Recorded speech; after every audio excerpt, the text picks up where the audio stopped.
ವಿದ್ಯಾರ್ಥಿಗಳ ಇಂದಿನ 10ನೇ ತರಗತಿಯ ದೈಹಿಕ ಶಿಕ್ಷಕರ ಪ್ರಾಥಮಿಕ ಅಧ್ಯಾಯ 14 ಒಂದು ಜೀವನ ಶೈಲಿಯಿಂದ ಬರ್ತಕ್ಕಂಥ ರೋಗಗಳ ಬಗ್ಗೆ ನಾವು ತಿಳ್ಕೊಳ್ಳೋಣ. ರೋಗಗಳು ನಮಗೆ ಹಲವಾರು ರೋಗಗಳನ್ನು ನಾವು ನೋಡ್ತೀವಿ. ಕೆಲವು ಸಾಂಕ್ರಾಮಿಕ ರೋಗಗಳನ್ನು ನೋಡಿದ್ವಿ ನಾವು. ಅವು ಒಬ್ಬರಿಂದ ಒಬ್ಬರಿಗೆ ಹರಡ್ತಕ್ಕಂಥ ಒಂದು ರೋಗಗಳು. ಜೀವನ ಶೈಲಿಯಿಂದ ಬರ್ತಕ್ಕಂಥ ರೋಗಗಳು ಅಂದರೆ ಅವರ ಒಂದು ಜೀವನವನ್ನು ಯಾವ ರೀತಿ ರೂಪಿಸ್ಕೊಂಡಿರ್ತಾರೆ, ಯಾವ ರೀತಿ ನಡೆಸ್ಕೊಂಡು ಹೋಗ್ತಾ ಇದ್ದಾರೆ ಅನ್ನೋದ್ರ ಮೇಲೆ ಬರ್ತಕ್ಕಂಥ ಕಾಯಿಲೆಗಳ ಬೇರೆ. ಅಂದರೆ ಇವು ಯಾರಿಗಾರು ಹರಡ್ತಕ್ಕಂಥ ಕಾಯಿಲೆ ಅಲ್ಲ, ಅವರಾಗಿ ಅವರು ಒಂದು ದಕ್ಷಿಣೆಯಾಗಿ ಗುರುದಕ್ಷಿಣೆಯಿಂದ ಅಂತೀವೋ ಹಂಗೆ ಅದಾಗಿ ಅವರು ಅವ್ರಿಗೆ ಪಡ್ಕೊಳ್ಳೋದು, ಅದಾಗಿ ಅವ್ರು ಬಂದ್ಬಿಡ್ತಾರೆ ಕೆಲವೊಂದು ಕಾಯಿಲೆಗಳು. ಯಾಕೆ ಬರುತ್ತೆ? ಅವರ ಜೀವನ ಶೈಲಿ ಸರಿ ಇಲ್ಲ. ಜೀವನದ ಒಂದು ಇದು ಜೀವನ ಮಾಡೋದು ದಿನದ ಒಂದು ಕೆಲಸಗಳಾಗ್ಬೋದು, ಒಂದು ರೀತಿ ನೀತಿಗಳಾಗ್ಬೋದು, ಒಂದು ವೇಳಾಪಟ್ಟಿ ಇಲ್ಲದೆ ಇರ್ಬೋದು, ಅಥವಾ ನಾವು ಯಾವ ರೀತಿ ನಾವು ಜೀವನವನ್ನು ನಾವು ಮಾಡಬೇಕು, ಯಾವ ರೀತಿ ನಾವು ಆಹಾರವನ್ನು ತೆಗೆದುಕೊಳ್ಬೇಕು, ಅದರ ಮೇಲೆ ಒಂದು ಅವ ಯಾವುದೂ ಗೊತ್ತಿಲ್ಲ ಇದ್ದಾಗ ಏನು ಮಾಡ್ತಾರೆ, ಸುಮ್ಮನೆ ಒಂದು ಶೈಲಿ ಇದೆ ಅಲ್ಲ, ಅವ್ರಿಗೇನು ಗೊತ್ತಿಲ್ಲ, ಬದುಕುವ ರೀತಿಯೇ ಗೊತ್ತಿಲ್ಲ ಅಂದಾಗ ಅವರ ಜೀವನ ಶೈಲಿಯ ಆಧಾರದ ಮೇಲೆ ಕೆಲವೊಂದು ಕಾಯಿಲೆಗಳು ಅವರಿಗೆ ಅಂಟುಕೊಳ್ತವೆ. ಅದಾಗಿ ಅದು ಅವರ ದೇಹದೊಳಗೆ ಬಂದ್ಬಿಡ್ತವೆ. ಅವು ಯಾವ ಕಾಯಿಲೆಗಳು? ಒಂದು ರಕ್ತದ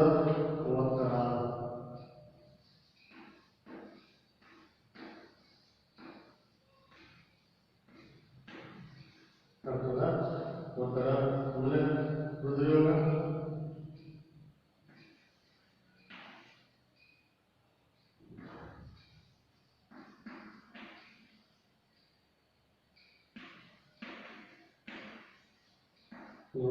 ಅದೇ ರೀತಿ ಮಧುಮೇಹ,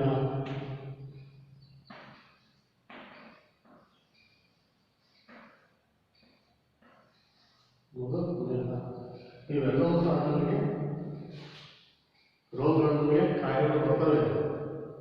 ಆದರೆ ಇವ್ಯಾವ ಸಹ ಅಂಟು ರೋಗಗಳಲ್ಲ, ಒಬ್ಬರಿಂದ ಒಬ್ಬರಿಗೆ ಹರಡ್ತಕ್ಕಂಥ ರೋಗಗಳು ಅಲ್ಲ ಇವು. ಅವರ ಒಂದು ಜೀವನದ ಒಂದು ವೇಳಾಪಟ್ಟಿ ಸರಿ ಇಲ್ಲ, ಅಥವಾ ಜೀವನ ಶೈಲಿ ಸರಿ ಇಲ್ಲ. ಬರೀ ವಯಸ್ಸನ್ನೇ ಊಟ ಮಾಡ್ತಾರೆ ಅವರು. ಊಟದ ಒಂದು ನಿರ್ದಿಷ್ಟವಾದಂಥ ಒಂದು ಪದ್ಧತಿ ಇರಲ್ಲ ಅವ್ರಿಗೆ. ಅಂದರೆ ಅವರು ಎಲ್ಲದಕ್ಕೂ ಒಂದು ವೇಳಾಪಟ್ಟಿ ಅನ್ನೋದು ಇರುತ್ತೆ. ನಾವು ಯಾವ ಸಮಯದಲ್ಲಿ ಏನೇ ಮಾಡಬೇಕು, ಬೆಳಗಿನ ಸಮಯದಲ್ಲಿ ಏನು ಮಾಡಬೇಕು, ಬೆಳಗಿನ ಸಮಯದಲ್ಲಿ ಏನು ತಿನ್ನಬೇಕು, ಆಮೇಲೆ ಎಷ್ಟು ತಿನ್ನಬೇಕಾಗುತ್ತೆ, ಮಧ್ಯಾಹ್ನ ಎಷ್ಟು ತಿನ್ನಬೇಕು, ಅದೇ ರೀತಿ ಸಾಯಂಕಾಲ, ಆಮೇಲೆ ಅವನೇ ಜೀವನಕ್ಕೆ ಏನಾದರೂ ಅಲ್ಲಿ ಅವನಲ್ಲಿ ಯಾವ ರೀತಿ ಯಾವ ಒಂದು ಚಟುವಟಿಕೆಗಳಾಗ್ಬೋದು, ದೇಹದ ಒಂದು ಚಟುವಟಿಕೆಗಳು ಏನಾದರೂ ಮಾಡ್ತಾ ಇದ್ರು, ಅಥವಾ ದೇಹವನ್ನು ಗಟ್ಟಿಸ್ತದೋ ಇರ್ಬೋದು. ಸುಮ್ಮನೆ ಊಟ ಮಾಡಿ ಸುಮ್ಮನೆ ಕೂತು ಏನಾಗುತ್ತೆ, ಅವನಿಗೆ ಕೊಬ್ಬು ಜಾಸ್ತಿ ಆಗುತ್ತೆ, ಹೊಟ್ಟೆ ಜಾಸ್ತಿ ಬರುತ್ತೆ, ಬೊಜ್ಜು ಜಾಸ್ತಿ ಆಗುತ್ತೆ. ಇವೆಲ್ಲ ಆಗ್ತಾರೆ. ಅದಕ್ಕೆ ಕೆಲಸ ಮಾಡ್ತಾರೆ, ಸುಮ್ಮನೆ ಎಲ್ಲ ಕೂತಿದ್ದಾರೆ ಅವರು ಬೆಳಗ್ಗೆ ಸಾಯಂಕಾಲ ವಾಕ್ ಮಾಡ್ತಾರೆ. ಅದೊಂದು ಜೀವನ ಶೈಲಿ ಆಗ್ತದೆ. ಬೆಳಗ್ಗೆ ಎದ್ದಾಗ ವಾಕ್ ಮಾಡೋದು, ಬೆಳಗ್ಗೆ ಎಷ್ಟೇ ಉಪಹಾರ ತಿನ್ನಬೇಕು, ನಾವಿಷ್ಟೇ ಊಟ ಮಾಡಬೇಕು, ಮುದ್ದೆ ಇಷ್ಟು ಮಾಡಬೇಕು, ಅನ್ನ ಇಷ್ಟು ಊಟ ಮಾಡಬೇಕು. ಹೀಗೆ ಒಂದು ಪದ್ಧತಿ, ಒಂದು ಶೈಲಿ ಅದನ್ನು ಒಂದು ಟೈಮ್ ಟೇಬಲ್ ನಮಗೆ. ಆ ರೀತಿ ಅವನ ಅಪ್ಪ ರಾತ್ರಿ ಎಷ್ಟು ತಿಂದು ಮಾಡಬೇಕು. ಆ ಒಂದು ಜ್ಞಾನ ಅವನಲ್ಲಿ ಇರಬೇಕಾಗುತ್ತದೆ. ಹಂಗೆ ಅವರ ಜೀವನದ ಒಂದು ನಡವಳಿಕೆ, ಜೀವನದ ಒಂದು ಶೈಲಿ ಅವು ಸರಿ ಇಲ್ಲದೆ ಇದ್ದಾಗ ಯಾಕಂದರೆ ನಮಗೆ ದೇಹದಲ್ಲಿ ಯಾವ ಕಾಯಿಲೆಗಳು ಬರ್ತವೆ. ಆದರೆ ಅಂಟುರೋಗ ಅಲ್ಲ, ತಾನಾಗೆ ನನ್ನ ದೇಹದಿಂದ ಅನಾಗಿನಾದರೂ ಬರುತ್ತೆ. ಅದೆಲ್ಲವೂ ಸಹ ನಾವು ಜೀವನ ಶೈಲಿಯಿಂದ ನಮ್ಮ ಬೆಳೆಯಿಂದ ಬರ್ತಕ್ಕಂಥ ಕೆಲವು ರೋಗಗಳಾದರೆ ಜೀವನ ಕ್ರಮಗಳು ಸಾಂಕ್ರಾಮಿಕ ರೋಗಗಳೇ ಅಲ್ಲವೋ. ಅಂದರೆ ಅವರ ಜನರ ಒಂದು ನಡತೆ, ಅವ್ರ ನಡತಕ್ಕಂಥ ಒಂದು ಜೀವನವನ್ನು ಸಾಗಿರ್ತಕ್ಕಂಥ ಒಂದು ರೀತಿ, ಇದರಿಂದ ಬರುವ ಒಂದು ಪರಿಸ್ಥಿತಿ ಆಗ್ತದೆ. ಇದರಿಂದ ಬರ್ತಕ್ಕಂಥ ಇವೆಲ್ಲ ರೋಗಗಳು, ಕಾಯಿಲೆಗಳು ಅಂಟಿಕೊಳ್ತವೆ. ಅದರಲ್ಲಿ ಇದಕ್ಕೆ ಮಾನವ ಸಮಾಜದಲ್ಲಿ ಒಂದು ವಿಜ್ಞಾನದ ಅಭಿವೃದ್ಧಿಯಿಂದ, ಅಂದರೆ ಈಗಿನ ಒಂದು ತಾಂತ್ರಿಕತೆಯಿಂದ ವಿಜ್ಞಾನ ಅಭಿವೃದ್ಧಿ ಹೆಚ್ಚು ಯಾವ ರೀತಿ ಅಭಿವೃದ್ಧಿ ಆಗಿದ್ರು ಆ ಒಂದು ಅಭಿವೃದ್ಧಿಯಿಂದ ಒಂದು ಸಮಾಜದ ಉನ್ನತಿಗೆ ಒಂದು ಕಾರಣದಿಂದ ನಮಗೆ ಜೀವನದಲ್ಲಿ ಜೀವನಕ್ಕೆ ಒಂದು ಪರಿವರ್ತನೆಗಳನ್ನು ನಾವು ಮಾಡಿಕೊಂಡು ಸಾಮಾನ್ಯವಾಗಿ ಇಂಥ ಒಂದು ಕಾಯಿಲೆಗಳನ್ನು ಮಾಡ್ತಕ್ಕಂಥ ಒಂದು ಪರಿಸ್ಥಿತಿಗೆ ನಾವು ಕಾರಣರಾಗ್ತವೆ. ಅಂದರೆ ಅವನಲ್ಲಿ ಒಂದು ಜೀವನದ ಶೈಲಿಯೇ ಸರಿಯಿಲ್ಲ. ಈಗ ನಾವು ವೈಜ್ಞಾನಿಕವಾಗಿ ಆಹಾರಗಳು ಸಹ ಕಲಬೆರಕೆ ಆಗಬಹುದು. ನೋಡ್ತಾರೆ ಇವತ್ತೆಲ್ಲ ರೆಡಿಮೇಡ್ ಕೊಟ್ಟು ಆಹಾರ ನಮಗೆ ಇಂಥದ್ದು ಸಿಗಲ್ಲ ಅಂತ ಹೇಳಂಗಿಲ್ಲ. ನಾವು ಎಲ್ಲದೂ ರೆಡಿಯಾಗಿ ಸಿಗುತ್ತೆ. ಅಂಥ ಆಹಾರಗಳನ್ನು ನಾವು ತಿಂದಾಗ ಅತಿ ಹೆಚ್ಚು ನಾವು ತಿಂದಾಗ ನಮಗೆ ದೇಹದಲ್ಲಿ ಬೇರೆ ರೀತಿ ಒಂದು ಕೊಬ್ಬು ಹೆಚ್ಚಾಗೋದು, ಬೇರೆ ಒಂದು ಸಕ್ಕರೆ ಪ್ರಮಾಣ ಹೆಚ್ಚಾಗೋದು, ಗ್ಯಾಸ್ಟ್ರಿಕ್ ಅಂತಕ್ಕಂಥವೆಲ್ಲ ಆಗುತ್ತೆ. ಹೀಗೆ ಬೇರೆ ಬೇರೆ ಕಾಯಿಲೆಗಳು ಪ್ರಾರಂಭ ಆಗ್ತವೆ. ಅಂದರೆ ಒಂದು ಆಲ್ಝೈಮರ್ಸ್ ಕಾಯಿಲೆ ಅಂತೇಳಿ ಒಂದು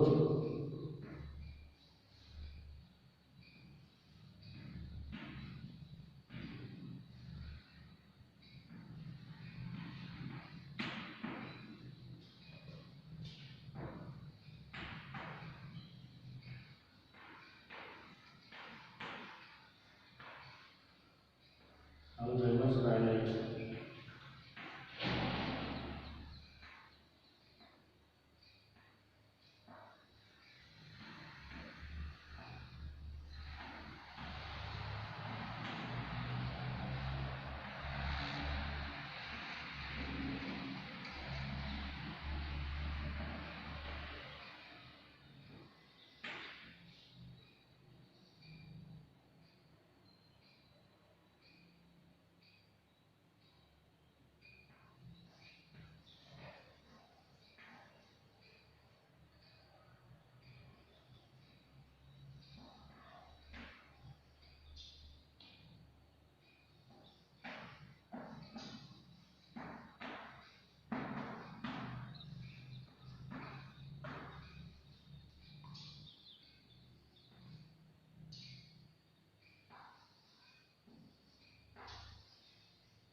ನಾವು ನಮ್ಮ ಜೀವನ ಶೈಲಿ ಸರಿ ಇಲ್ಲದಿದ್ದಾಗ ನಾವು ಒಂದು ನಿರ್ಧಾರಕ್ಕೆ ಒಂದು ವ್ಯವಸ್ಥಿತವಾದಂಥ ಒಂದು ಜೀವನದ ಒಂದು ಶೈಲಿಯನ್ನು ನಾವು ಚೆನ್ನಾಗಿ ಇಟ್ಕೊಂಡ್ರೆ ರೂಢಿ ಮಾಡಿಕೊಂಡ್ರೆ ಯಾವುದೇ ನಮಗೆ ಕಾಯಿಲೆಗಳು ನಮಗೆ ಸೇರಲ್ಲ.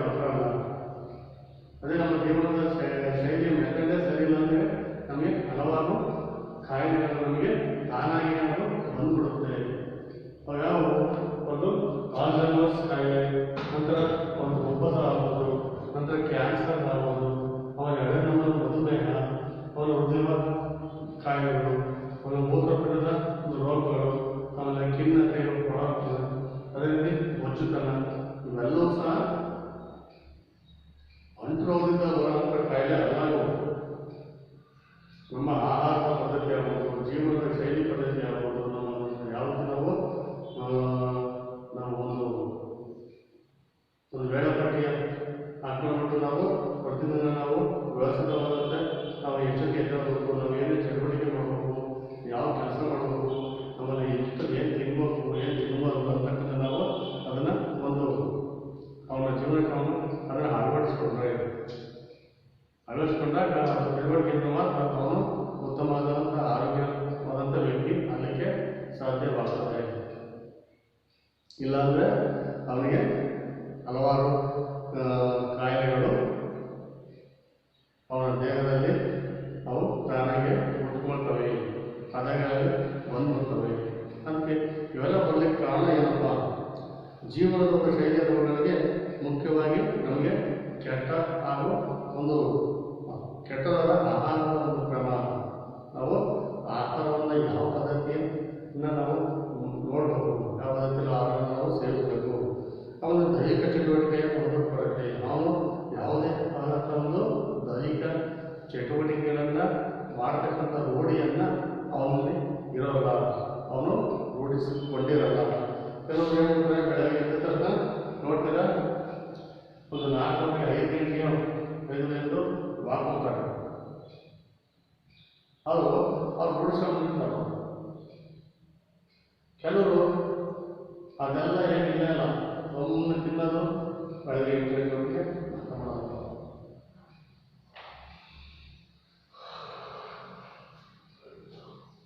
ಹಾಗೆ ದಿವಸ ಮಾಡ್ತಾ ಹೋದಾಗ ಏನಾಗುತ್ತೆ, ನಮಗೆ ಮೈಯೆಲ್ಲ ಜಂಟಿ ಇರ್ತದೆ. ಯಾವುದೇ ಒಂದು ಬೇರೆ ಒಂದು ಅಂಗಗಳಿಗೆ ಒಂದು ಕಾಯಿಲೆ ಬರ್ತದೆ, ಬೊಜ್ಜುತನ ಬರುತ್ತೆ.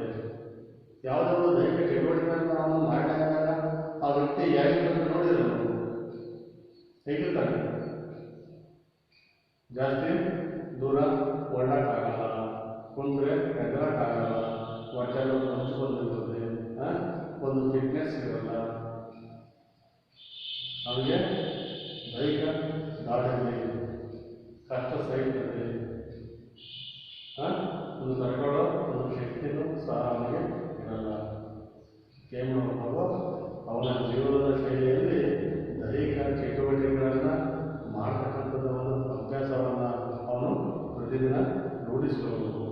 ಅವನ ಜೀವನ ಶೈಲಿಯಲ್ಲಿ ಅದು ಇದ್ದಾಗ ಅವನು ಉತ್ತಮವಾಗಿರ್ತಾನೆ, ಉತ್ತಮವಾದಂಥ ಆರೋಗ್ಯನ ಅವನು ಪಡ್ಕೊಳ್ತಾನೆ. ಆಮೇಲೆ ಧೂಮಪಾನ ಮಾಡೋದು,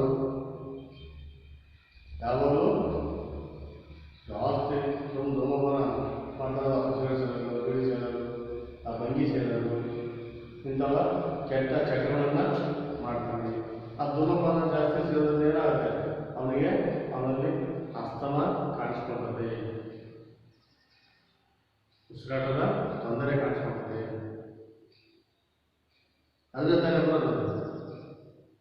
ಹಾಗೆ ಧೂಮಪಾನ, ಆಮೇಲೆ ಅಧಿಕವಾದಂಥ ಒಂದು ಮದ್ಯಪಾನ ಮಾಡೋದು, ಅವನ ಯಾವಾಗಲೂ ಮೊಮ್ಮಲ್ಲೇ ಇರೋದು, ಮೊಮ್ಮಲ್ಲೇ ಇರ್ತಾನೆ, ಅಷ್ಟು ತಿಳುವಳಿಕೆ ಇರಲಿಲ್ಲ, ಜ್ಞಾನ ಇರಲ್ಲ. ಅವನ ನಂತರ ಅವನಿಗೆ ಕಡಿಮೆ ಪ್ರಮಾಣದ ಒಂದು ನಿದ್ದೆ, ಅವರೆಲ್ಲರೂ ಸಹ ಸರಿಯಾದ ರೀತಿಯಲ್ಲಿ ಅವರು ನಿದ್ದೆಯನ್ನು ಮಾಡಲಿಕ್ಕೆ ಆಗಲ್ಲ. ಅವನು ಆ ರೀತಿ ಒಂದು ಅವರಲ್ಲಿ ಸರಿಯಾದ ರೀತಿಯಲ್ಲಿ ಅವನಲ್ಲಿ ನಿದ್ದೆಯನ್ನು ಕಂಡುಕೊಳ್ಳೋಕ್ಕಾಗಲ್ಲ. ಇವೆಲ್ಲವೂ ಸಹ ಅವನಿಗೆ ತೊಂದರೆ ಆಗ್ತದೆ. ಆ ಕಡಿಮೆ ಪ್ರಮಾಣದ ನಿದ್ದೆ ಮಾಡೋದ್ರಿಂದ ಅವನಿಗೆ ಕಾರ್ಯಕ್ಷೇತ್ರದಲ್ಲಿ ಒತ್ತಡ ಮುಂತಾದವೆಲ್ಲವೂ ಸಹ ಅವನಿಗೆ ಕಾರಣವಾಗ್ತವೆ. ಹಾಗೆ ಅಧಿಕವಾದಂಥ ಒಂದು ಒತ್ತಡ, ಮಾನಸಿಕ ಒತ್ತಡವಾಗ್ತದೆ. ಹೌದಾನೆ, ಅವನಿಗೆ ಯಾವುದಲ್ಲಿ ಒಂದು ದೇಹದಲ್ಲಿ ಏರುಪೇರಾಗುತ್ತೆ, ಅವನಿಗೆ ಮಾನಸಿಕವಾಗಿ ಒತ್ತಡ ಆಗುತ್ತದೆ ಆಗುತ್ತೆ. ಅವೆಲ್ಲವೂ ಸಹ ಅವನಿಗೆ ಒಂಥರ ಒತ್ತಡದಿಂದ ಅವನು ಕೂಡಿದ್ದಾನೆ. ಜೀವನದಲ್ಲಿ ಸಾಮಾಜಿಕತೆ ಒಂದು ನ್ಯೂನತೆ, ಸಮಾಜದಲ್ಲಿ ಅವನು ಜನರ ಜೊತೆ ಜಾಸ್ತಿ ಬೆರೆಯೋಕ್ಕಾಗಲ್ಲ, ಇರೋಕ್ಕಾಗಲ್ಲ, ಅವನಿಗೆ ಏನೋ ತೊಂದರೆ ಆಗ್ತಾ ಇರುತ್ತೆ. ಅಧಿಕವಾಗಿ ಪ್ರಮಾಣ ಮಾಡುವುದು, ಆಹಾರ ಸೇವನೆಯಲ್ಲಿ ಅಲ್ಲಿ ಒಂದು ನಿರ್ದಿಷ್ಟವಾದ ಒಂದು ಕ್ರಮ ಇಲ್ಲದೆ ಇರುವುದು, ಆಹಾರವನ್ನು ತೆಗೆದುಕೊಂಡು ಬೆಳಗ್ಗೆನೂ ಸುಮ್ಮನೆ ಇದ್ದರೆ ತಿಂತಲೇ ಇದ್ದರೆ ಅವನಿಗೆ ಏನಾಗುತ್ತೆ, ಆರೋಗ್ಯದಲ್ಲಿ ಏರ್ಪಡಾಗ್ತಾನೆ, ಅಜೀರ್ಣ ಆಗುತ್ತೆ, ಜೀರ್ಣಶಕ್ತಿ ಆಗಲ್ಲ, ಜೀರ್ಣ ಆಗಲ್ಲ, ಅದರಿಂದ ಮಲಬದ್ಧತೆ ಸ್ಟಾರ್ಟ್ ಆಗುತ್ತೆ. ಅತಿಯಾದ ಆಹಾರ ಸೇವನೆ ಒಳ್ಳೆಯದಲ್ಲ, ದೇಹಕ್ಕೆ ಅನ್ನೋದು ಗೊತ್ತಿರಬೇಕು, ಒಂದು ಲಿಮಿಟ್ ಇರಬೇಕು. ಸುಮ್ಮನೆ ಕುದಿ ಮಾಡೋಕ್ಕೆ ತಿಂದ್ಬಿಟ್ಟು ಏನಾಗುತ್ತೆ, ಅದು ಹೊರ ಡಾಕ್ಟರ್ಗಳಾಗುತ್ತೆ. ಅವಾಗ ಏನು ಮಾಡಬೇಕು, ಮತ್ತು ಅವಾಗ ಅವನಿಗೆ ಅಜೀರ್ಣತೆ ಸ್ಟಾರ್ಟ್ ಆಗುತ್ತೆ, ಜೀರ್ಣನೇ ಆಗಲ್ಲ.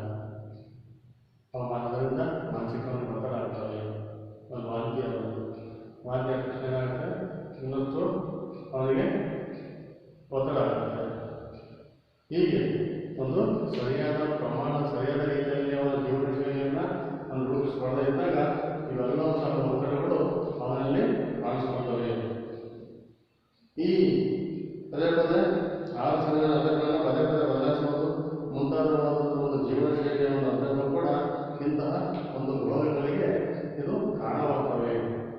ಯಾವುದೇ ಅತಿ ಹೆಚ್ಚಾಗಿ ನಾವು ಒಂದು ಸೇವನೆ ಮಾಡಿದಾಗ, ಕ್ರಮಬದ್ಧವಾದಂಥ ಆಹಾರದ ಒಂದು ಪದ್ಧತಿ ಅವನಿಗೆ ಇಲ್ಲ ಅಂದಾಗ, ಸುಮ್ಮನೆ ತಿಂದ್ಬಿಡೋದು, ಬೆಳಗ್ಗೆ ತಿಂದ್ಬಿಟ್ಟು ಮಧ್ಯಾಹ್ನ ಒಂದ್ಸರಿ, ಸಾಯಂಕಾಲ ಈಗ ತಿಂತವ್ರಿಗೆ ಏನಾಗ್ತದೆ, ಅವನಿಗೆ ಹೊಟ್ಟೆ ಉಡಾಣ ಆಗುತ್ತೆ, ಬೊಜ್ಜು ಸ್ಟಾರ್ಟ್ ಆಗುತ್ತೆ, ಕೊಬ್ಬು ಸ್ಟಾರ್ಟ್ ಆಗುತ್ತೆ, ಎಲ್ಲೋಕಲ್ಲಿ ತಿಂದ್ಬಿಡೋದು, ಹೋಟ್ಲು ತಿಂಡಿಗಳು, ಬೇಕರಿ ತಿಂಡಿಗಳು, ಅಥವಾ ತಿಂಡಿ ತಿನಿಸುಗಳನ್ನ ನಾವು ಅತಿ ಹೆಚ್ಚಾಗಿ ತಿನ್ನೋದ್ರಿಂದ ಏನಾಗುತ್ತೆ, ನಮಗೆ ಆಹಾರದ ಒಂದು ಪದ್ಧತಿ ಒಂದು ನಿಯಮ ತಪ್ಪುತ್ತೆ, ನಮಗೆ ತಪ್ಪುತ್ತೆ. ಅಲ್ಲಿರ್ತಕ್ಕಂಥ ಆ ಒಂದು ಜಡ್ಡಿನ ಒಂದು ಪದಾರ್ಥಗಳನ್ನು ತಿಂದಾಗ ಏನಾಗುತ್ತೆ, ಅವನಲ್ಲಿ ಕೊಬ್ಬಿನ ಅಂಶ ಜಾಸ್ತಿ ಆಗುತ್ತೆ, ಅವನ ದೇಹ ಒಂದು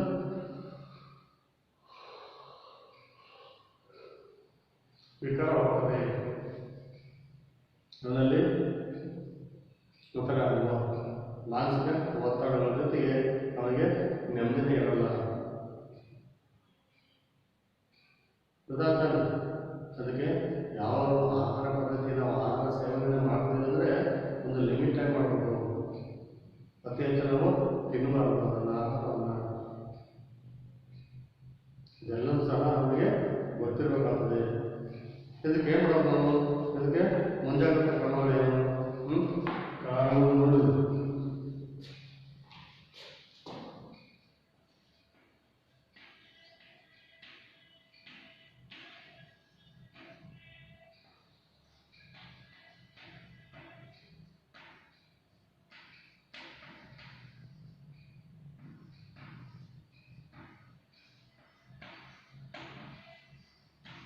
ಮುಂಜಾಗ್ರತಾ ಕ್ರಮಗಳು, ಇದಕ್ಕೆ ಏನೇನು ಮಾಡಬೇಕು, ನಾವು ಚೆನ್ನಾಗಿ ಆರೋಗ್ಯವನ್ನು ಇಟ್ಕೋಬೇಕಾದ್ರೆ, ನಮ್ಗೆ ಯಾವುದೇ ಒಂದು ಒತ್ತಡಗಳು ಬರದೇ ಇರಬೇಕಾದ್ರೆ ನಾವು ಯಾವ ರೀತಿ ನಾವು ಅದನ್ನು ಕ್ರಮವಹಿಸಬೇಕು, ನಾವು ಯಾವ ರೀತಿ ಜಾಗೃತಿ ಮಾಡಬೇಕು ಅಂತಂದರೆ ನಮಗೆ ತಿಳಿದಿರಬೇಕಾಗುತ್ತೆ. ಅಂದರೆ ಅಲ್ಲಿ ಜೀವನ ಶೈಲಿಯ ರೋಗಗಳನ್ನು ನಮ್ಮ ಜೀವನ ಶೈಲಿಯಲ್ಲಿ ನಾವು ಅದನ್ನು ಬದಲಾಯಿಸೋದ್ರಿಂದ ತಡೆಯಬಹುದು. ನಮ್ಮ ಕೆಟ್ಟ ಜೀವನ ಶೈಲಿಯ ಒಂದು ಹಾನಿಕಾರಕವಾದಂಥ ಪರಿಣಾಮಗಳನ್ನು ನಾವು ಪ್ರತಿರೋಧಿಸಬೇಕಾಗ್ತದೆ. ಒಂದು ಏನು ನಾವು ದಿನನಿತ್ಯ ವ್ಯಾಯಾಮಗಳನ್ನು ಮಾಡಬಹುದು.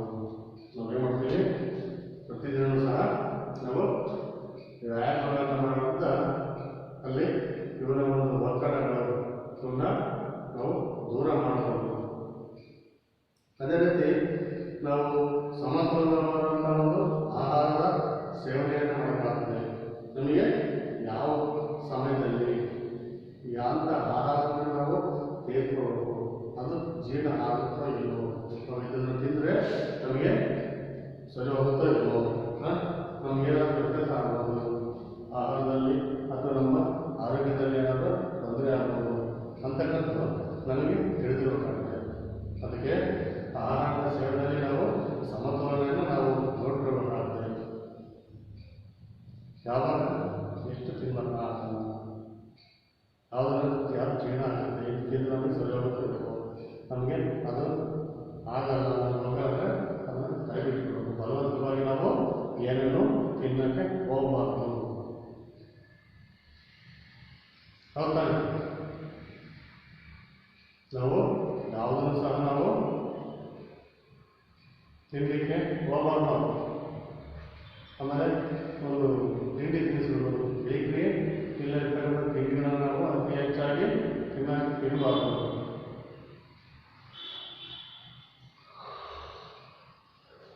ಅದಕ್ಕೆ ಏನಾಗ್ತದೆ, ನಮಗೆ ಅಜೀರ್ಣತೆ, ಅದರೊಂದಿಗೆ ಕೋಪು, ಎಲ್ಲೆಲ್ಲ ನಮ್ಮ ದೇಹದ ವಿಕಾರಗಳು ನಮಗೆ ಸೇಮ್ ಬದಲಾಗ್ತದೆ.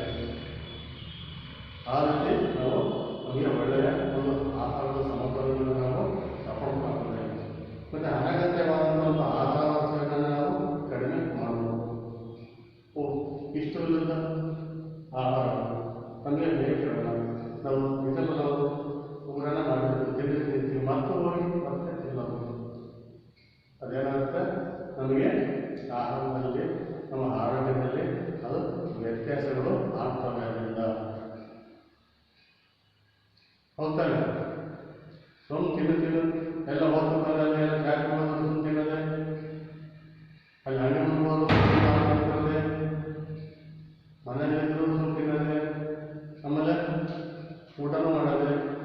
ಈ ರೀತಿ ನಮಗೆ ಬೇಕಿಲ್ಲದ ಒಂದು ತಿಂಡಿ ತಿನಿಸುಗಳನ್ನು, ಆಹಾರಗಳನ್ನು ನಾವು ಅತಿ ಹೆಚ್ಚು ತಿನ್ನಬಾರ್ದು. ಕೊಬ್ಬು ಮತ್ತು ಸತ್ವದ ಆಹಾರಗಳ ಸೇವನೆಯನ್ನು ನಾವು ತಪ್ಪಿಸಬೇಕು. ನಮಗೆ ಕೊಬ್ಬಿರ್ತಕ್ಕಂಥದ್ದು ಆಹಾರಗಳು ಅಥವಾ ಸತ್ವ ಇಲ್ಲದ ಆಹಾರಗಳನ್ನು ನಾವನ್ನ ದೂರ ಮಾಡಬೇಕು. ಅಂತ ಒಂದು ಆಹಾರವನ್ನು ನಾವು ಹೆಚ್ಚಿಸಬೇಕು. ಅಂದರೆ ಮುಟ್ಟಬಾರ್ದು, ತಿನ್ನಬಾರ್ದು. ಈ ರೀತಿ ನಾವು ಒಂದು ಒಳ್ಳೆಯ ಒಂದು ವೇಳಾಪಟ್ಟಿಯನ್ನು ಹಾಕಬೇಕಾಗುತ್ತೆ. ಸರಿಯಾದ ಕ್ರಮಬದ್ಧವಾದ ಆಹಾರದ ಪದ್ಧತಿಯನ್ನು ನಾವು ರೂಢಿಸಿಕೊಳ್ಳಬೇಕಾಗುತ್ತೆ. ಆಹಾರ ಸೇವನೆಯ ಒಳ್ಳೆಯ ಅಭ್ಯಾಸಗಳನ್ನು ಬೆಳೆಸಿ ಸರಿಯಾದ ಸಮಯ ಪಾಲನೆಯನ್ನು ನಾವು ಮಾಡಬೇಕು. ಅಂದರೆ ನಾವು ಆಹಾರವನ್ನು ನಾವು ಏನು ತಿನ್ನಬೇಕು, ಎಂಥ ಆಹಾರವನ್ನು ತಿನ್ನಬೇಕಾಗುತ್ತೆ, ಅದು ಒಂದು ಯಾವ ಸಮಯದಲ್ಲಿ ನಾವು ತಿನ್ನಬೇಕು, ಎಷ್ಟು ತಿನ್ನಬೇಕು, ಯಾವ ಪ್ರಮಾಣದಲ್ಲಿ ನಾವು ತಿನ್ನಬೇಕಾಗುತ್ತೆ.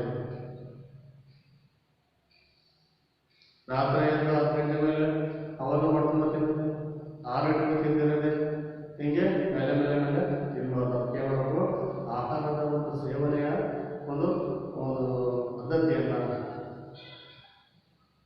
ನಾವು ಅದನ್ನು ರೂಢಿಸ್ಕೋಬೇಕು. ಯಾವ ಸಮಯದಲ್ಲಿ ನಾವು ಇಷ್ಟೇ ತಿನ್ನಬೇಕು ಅಂತಕ್ಕಂಥ ನಾವಿನಲ್ಲಿ ಅದನ್ನು ಬೆಳೆಸ್ಕೋಬೇಕು. ಸರಿಯಾದ ಸಮಯ ಪಾಲನೆ. ಬೆಳಗ್ಗೆ ನಾವು ದಿವಸ 9 ತಿಂತೀವಪ್ಪ ಅಂದರೆ ದಿವಸ 9 ತಿನ್ನಬೇಕು. ಮತ್ತು 2 ಗಂಟೆ ಊಟ ಮಾಡಬೇಕು ಅಂದರೆ ಅಂದರೆ 2 ಗಂಟೆ ಸ್ವಲ್ಪ ಹೆಚ್ಚಿಗೆ ನಾವು ಆ ಟೈಮಿಗೆ ಊಟ ಮಾಡಬೇಕಾಗುತ್ತೆ. ನಂತರ ಆದರೆ 8:30 ಊಟ ಮಾಡಬೇಕು.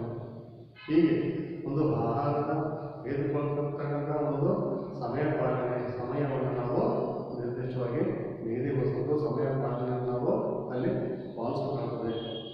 ದೇಹದ ಮತ್ತು ಮನಸ್ಸಿನ ಉಲ್ಲಾಸ ಹೆಚ್ಚಿಸಲಿಕ್ಕೆ ನಾವು ಸ್ವಲ್ಪ ಯೋಗಾಭ್ಯಾಸವನ್ನು ನಾವು ಮಾಡಬೇಕಾಗುತ್ತದೆ. ದೇಹದ ಒಂದು ಮನೋಲ್ಲಾಸಕ್ಕೆ ಮತ್ತು ಸಂತೋಷಕ್ಕೆ ಏನು ನಾವು ಸ್ವಲ್ಪ ಯೋಗದ ಒಂದು ರೂಢಿಯನ್ನು ನಾವು ರೂಢಿಸ್ಕೊಳ್ಬೇಕು. ಪದಾರ್ಥಗಳನ್ನು ನಾವು ಮಾಡಿಸುವಾಗ ನಮಗೆ ಏನಾಗುತ್ತೆ, ದೇಹ ನಮಗೆ ಒಂದು ಲವಲವಿಕೆಯಿಂದ ಇರುತ್ತೆ, ಖುಷಿಯಾಗಿರುತ್ತೆ. ಇವೆಲ್ಲವೂ ಸಹ ನಮಗೆ ಗೊತ್ತಾಗುತ್ತೆ. ಆಮೇಲೆ ಧ್ಯಾನವನ್ನು ಅಭ್ಯಾಸವನ್ನು ಮಾಡೋದು ಬೆಳಗಿನ ಸಮಯ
ಪರಿಹಾರವನ್ನು ಕಂಡುಕೊಳ್ಳಬಹುದು.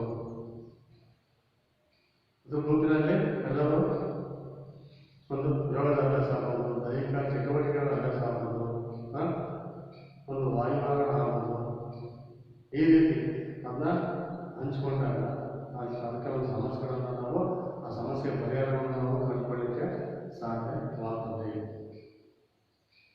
ಈ ರೀತಿ ನಾವು ಮಾಡೋದ್ರಿಂದ ನಮಗೆ ಈ ರೋಗಗಳನ್ನ, ಕಾಯಿಲೆಗಳನ್ನ ಯಾವ ಸಹ ಬರದ ರೀತಿಯಲ್ಲಿ ನಾವು ಒಂದು ಪ್ರಯತ್ನವನ್ನು ಮಾಡಬಹುದು. ಹೌದಾ?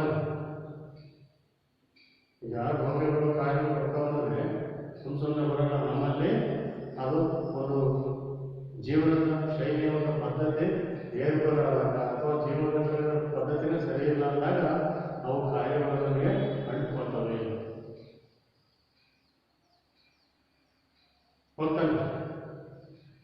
ಆಮೇಲೆ ಹಲವಾರು ಚಟುವಟಿಕೆಗಳನ್ನು ಈ ರೀತಿ ನೀವು ಮಾಡೋದ್ರಿಂದ ಒಂದು ಸಮತಲ ಆಹಾರ ಮಾಡೋದು, ಅದೇ ರೀತಿ ಒಂದು ದಿನನಿತ್ಯ ವ್ಯಾಯಾಮವನ್ನು ಮಾಡುವುದು, ಯೋಗದ ಅಭ್ಯಾಸವನ್ನು ಮಾಡುವುದು, ದೈಹಿಕ ಚಟುವಟಿಕೆಗಳು, ವ್ಯಾಯಾಮಗಳು, ಆಮೇಲೆ ಆಹಾರವನ್ನು ತೆಗೆದುಕೊಳ್ಳತಕ್ಕಂಥ ಸರಿಯಾದ ಒಂದು ಪದ್ಧತಿ, ಇವೆಲ್ಲವೂ ಸಹ ನಾವು ರೂಢಿಸಿಕೊಂಡಾಗ ಅವು ಯಾವುದೇ ಆದಂತಹ ಒಂದು ಕಾಯಿಲೆಗಳು ಇವರಿಗೆ ದೇಹದಲ್ಲಿ ಬರೋದಿಲ್ಲ ಅಂತಕ್ಕಂಥದ್ದು ನಾವು ನೋಡ್ತೀವಿ.